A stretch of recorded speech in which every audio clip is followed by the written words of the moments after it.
Bienvenue dans cet épisode de notre podcast consacré aux criminels les plus énigmatiques de l'histoire. Aujourd'hui, nous allons plonger dans la vie complexe et tourmentée d'un homme qui a longtemps navigué entre deux mondes, celui des domestiques de la haute société britannique et celui des tueurs en série. Ce personnage, c'est Roy Fontaine. Roy Fontaine, aussi connu sous le nom d'Archibald Hall. Un nom qui évoque autant le raffinement que la terreur. Dans cet épisode, nous allons découvrir comment un majordome de l'élite a pu devenir l'un des criminels les plus redoutables du Royaume-Uni. Préparez-vous à entrer dans l'univers sombre d'un homme qui a vécu dans le mensonge, la manipulation et l'assassinat.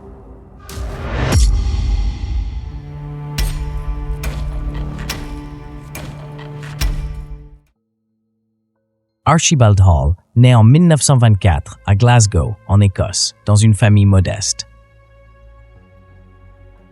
Le contexte social difficile de l'époque ne lui laisse que peu d'options pour s'élever.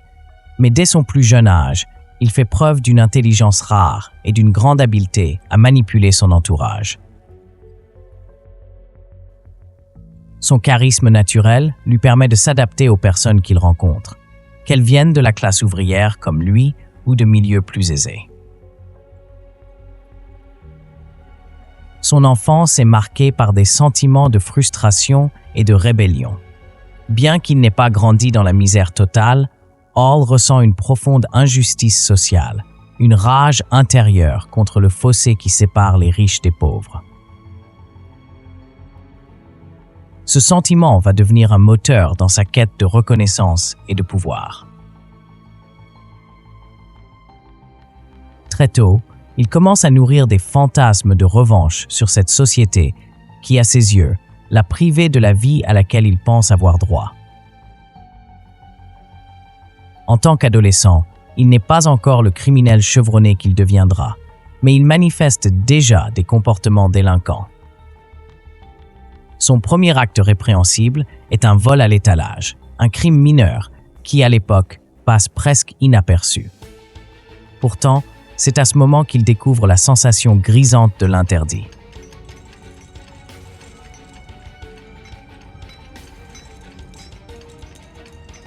Il se rend compte qu'en enfreignant les règles, il peut obtenir ce qu'il veut sans avoir à se soumettre aux règles de la société. Mais ce qui distingue Hall des autres jeunes délinquants de son âge, c'est son ambition démesurée. Contrairement à d'autres qui se contentent de petits larcins, lui rêve déjà de plus grand. Ce désir de grandeur le pousse à s'intéresser à l'univers des riches, de la noblesse et des élites. Il admire leur mode de vie luxueux, leurs manoirs, leurs vêtements, leurs manières, tout en les détestant pour leur supériorité apparente. C'est cette dualité, l'admiration mêlée à la haine, qui va nourrir son parcours criminel. Dans ses premières années de jeune adulte, Hall commence à travailler comme domestique. Il y voit une porte d'entrée vers ce monde qu'il désire tant comprendre et infiltrer. Être domestique lui permet de se rapprocher physiquement des élites, de les observer de près et surtout de se rendre indispensable à leurs yeux.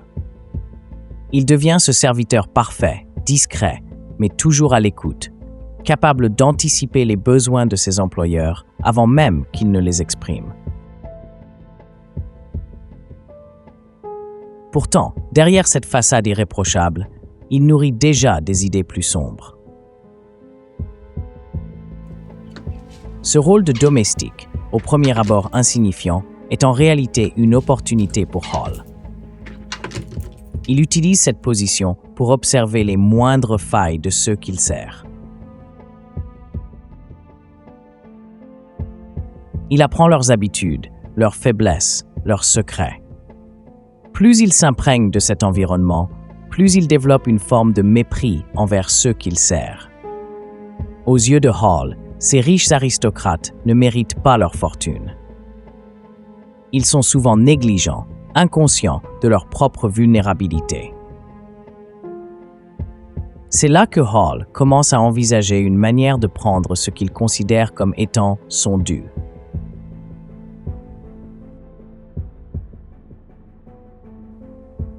Ses premiers vols sont méticuleusement planifiés. Lorsqu'il est au service de familles aristocratiques, il s'empare d'objets de valeur tout en laissant derrière lui peu de traces. Des bijoux, de l'argent, des objets d'art disparaissent, mais personne ne le soupçonne. Son talent à manipuler son entourage, à dissimuler son véritable visage, lui permet de commettre ses vols sans éveiller les soupçons. Sa double vie est désormais bien ancrée. Un majordome modèle le jour, un voleur la nuit. Mais l'ambition de Hall ne s'arrête pas au vol. Il a goûté à la richesse, mais il veut plus. Il rêve de devenir quelqu'un de respecté, d'admiré, et il est prêt à tout pour y parvenir. Derrière son visage souriant et son impeccable éthique de travail, se cache un homme en proie à des envies de vengeance. Un homme qui se sent supérieur à ceux qu'il sert et qui attend simplement le bon moment pour frapper. Ainsi, au fil des années, Hall commence à concevoir des plans plus dangereux. Il ne se contente plus de voler. Il envisage l'idée de se débarrasser de ceux qui se mettent sur son chemin ou de ceux qu'il juge indignes de leur position sociale. Ses premiers crimes ne sont que le prélude d'une escalade qui va bientôt le mener vers une carrière meurtrière.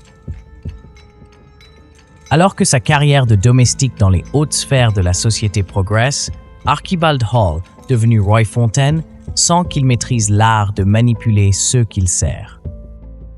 Son succès initial dans le vol nourrit sa soif de pouvoir et de contrôle. Mais bientôt, cela ne suffit plus. L'argent facile et la richesse volée apaisent temporairement ses désirs. Mais ils ne lui procurent pas le sentiment de satisfaction profonde qu'il cherche.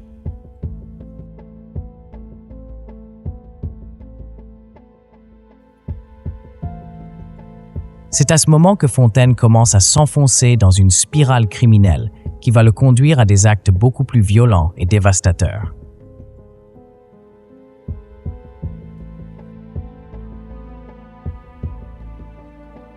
Au début des années 1970, Fontaine, maintenant dans la cinquantaine, a accumulé une vaste expérience comme domestique, majordome et cambrioleur.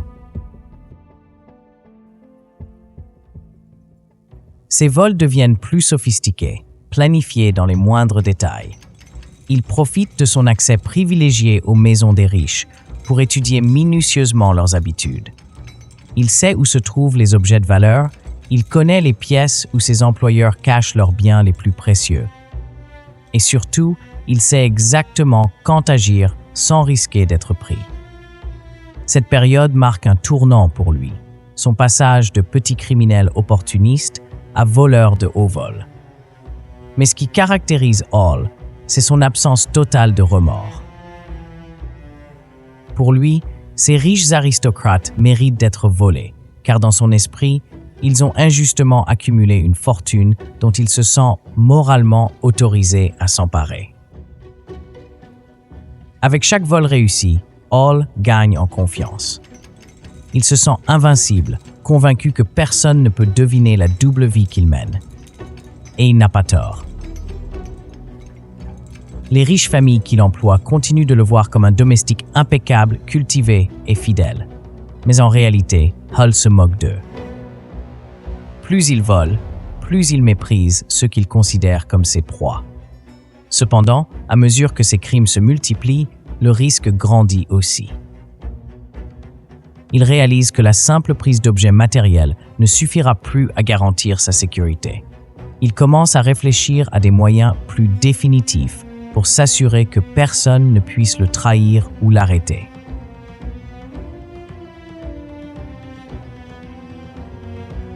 La première véritable bascule dans la violence se produit en 1977, lorsqu'il rencontre David Wright, un ancien compagnon de cellule.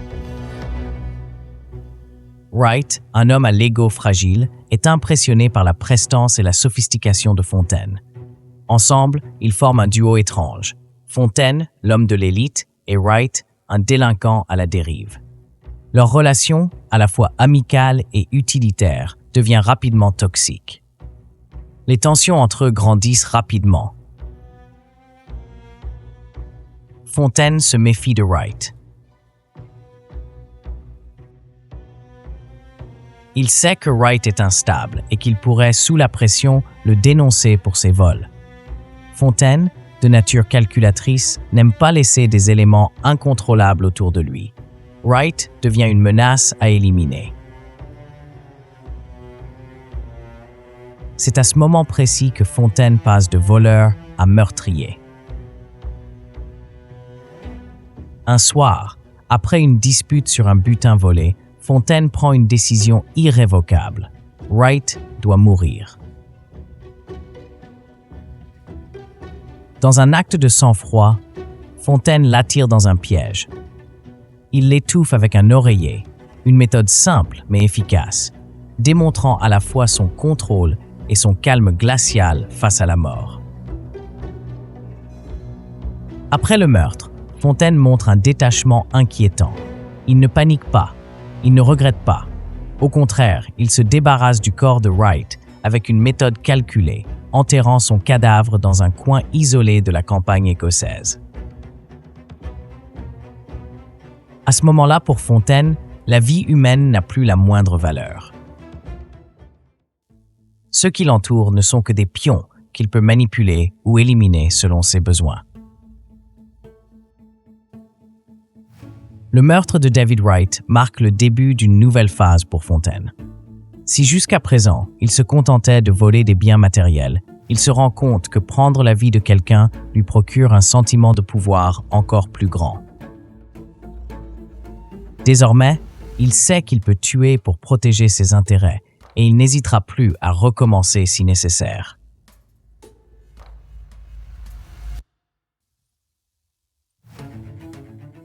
Il continue de jouer le rôle du majordome parfait, tout en planifiant méthodiquement d'autres meurtres. Ce sentiment d'impunité le pousse à franchir une nouvelle ligne. Il se sent maître de son destin et pense pouvoir manipuler les événements à son avantage sans jamais se faire prendre. C'est ce qui se passe peu de temps après, lorsqu'il assassine Margaret Hudson, une riche veuve pour laquelle il travaille. La vieille dame, qui se méfie de Fontaine à cause de ses comportements suspects, commence à poser des questions. Elle devient, à son tour, une menace. Fontaine la tue sans hésitation. Comme pour Wright, il se débarrasse du corps de manière soigneusement calculée, ne laissant que peu de traces derrière lui. À ce stade, Fontaine a perdu tout respect pour la vie humaine. Son passé de voleur a fait place à une logique de survie basée sur l'élimination de ceux qui se dressent sur son chemin. Ces deux meurtres marquent la transformation complète de Fontaine en tueur en série. Il n'est plus seulement un homme qui vole pour s'enrichir, il est maintenant un prédateur qui tue pour protéger ses secrets et continuer à mener une vie de luxure.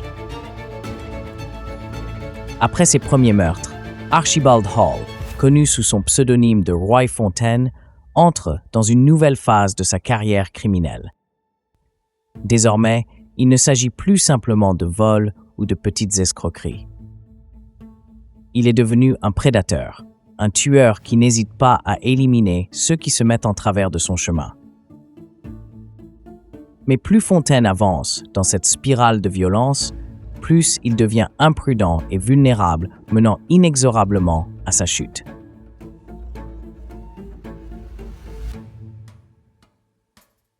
Le meurtre de Margaret Hudson ne passe pas inaperçu. Des proches commencent à poser des questions, et la disparition de la veuve attire l'attention de la police. Pour Fontaine, cela signifie qu'il doit redoubler de prudence. Cependant, au lieu de ralentir ou de se cacher, il continue à s'entourer de complices douteux, dont Donald Hall, son demi-frère. Donald Hall est un homme instable, opportuniste et cupide, tout comme Fontaine, mais avec moins de subtilité et de finesse. Ensemble, ils forment un duo explosif. Donald, attiré par le mode de vie luxueux de Fontaine, rejoint ses activités criminelles, espérant lui aussi profiter des richesses volées. Mais Donald est également un fardeau. Il est incontrôlable, bavard et peu discret. Fontaine, qui avait jusque-là agi en solo ou avec des complices plus discrets, se rend rapidement compte que son demi-frère pourrait devenir une menace pour sa sécurité.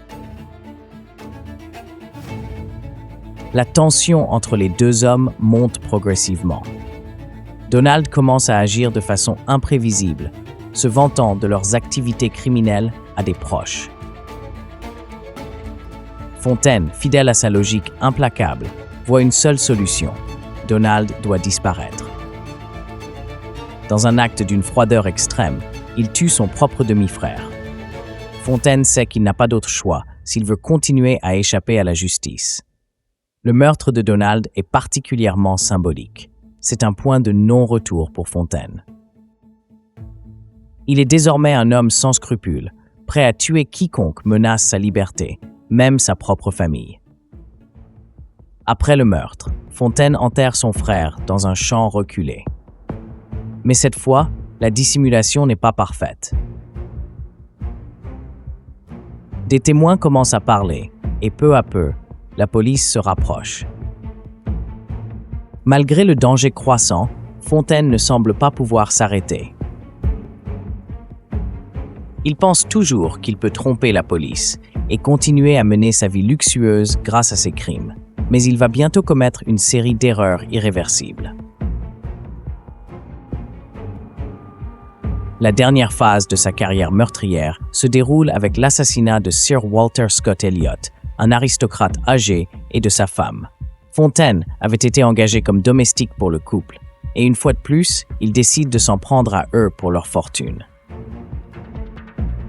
Tout commence lorsque Fontaine, en compagnie de 2 complices, kidnappe le couple pour les forcer à révéler l'emplacement de leurs biens précieux.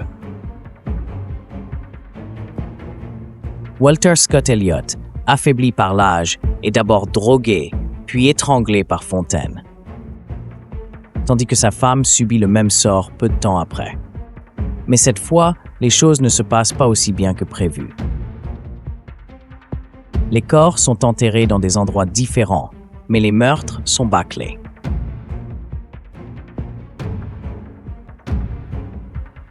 Fontaine, habituellement méticuleux, commence à perdre le contrôle. La police, alertée par la disparition du couple, met en place une enquête. Très vite, il relie les meurtres à Fontaine grâce à des témoins et des preuves laissées derrière. Ce meurtre signe le début de la fin pour Fontaine. Alors qu'il tente de cacher ses traces, la police est désormais sur sa piste. Les erreurs s'accumulent, les témoignages contre lui se multiplient, et il devient de plus en plus difficile pour lui de continuer à se cacher derrière son apparence de majordome impeccable. Le parcours de Roy Fontaine, de voleur talentueux à tueur en série impitoyable, montre à quel point l'ambition, lorsqu'elle est couplée à une absence totale de morale, peut conduire à des actes terrifiants. Fontaine restera dans les mémoires comme le majordome meurtrier, un homme capable de paraître civilisé et sophistiqué en public, tout en étant un prédateur impitoyable dans l'ombre. Après des années à échapper à la justice, Fontaine est finalement capturé en 1968. Sa dernière tentative de fuite échoue lamentablement lorsqu'un de ses complices, trop effrayé par l'escalade des meurtres, le trahit en révélant son emplacement à la police. Fontaine est arrêté, jugé et condamné pour une série de meurtres, notamment ceux de Walter Scott Elliot, Margaret Hudson, Donald Hall et David Wright. Au procès, il reste calme, presque impassible, comme s'il avait déjà accepté son sort.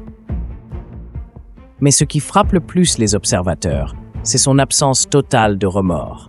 Pour lui, ses vies étaient des obstacles sur son chemin vers la richesse et le pouvoir. En 1978, Roy Fontaine, alias Archibald Hall, est condamné à la réclusion à perpétuité. Il passe le reste de sa vie en prison, où il mourra en 2002, à l'âge de 78 ans. l'histoire de Roy Fontaine, le majordome meurtrier, nous rappelle que les apparences peuvent être trompeuses. Derrière le masque d'un gentleman parfait se cachait un tueur en série, manipulateur et calculateur. Son histoire nous montre à quel point certains criminels sont capables de dissimuler leur véritable nature sous une façade de respectabilité. Fontaine demeure un personnage fascinant, non seulement à cause de ses crimes, mais aussi pour la complexité de sa personnalité. Il représente un exemple de la dualité humaine, capable de jouer des rôles opposés avec une aisance déconcertante. Même après sa mort, Roy Fontaine continue de captiver. Son histoire reste l'une des plus sombres et déroutantes de l'histoire criminelle britannique. Merci d'avoir écouté cet épisode de Portrait de criminel. Si vous avez trouvé cette histoire aussi fascinante que nous, n'hésitez pas à nous rejoindre pour d'autres récits criminels où nous explorerons les esprits les plus troublants de l'histoire.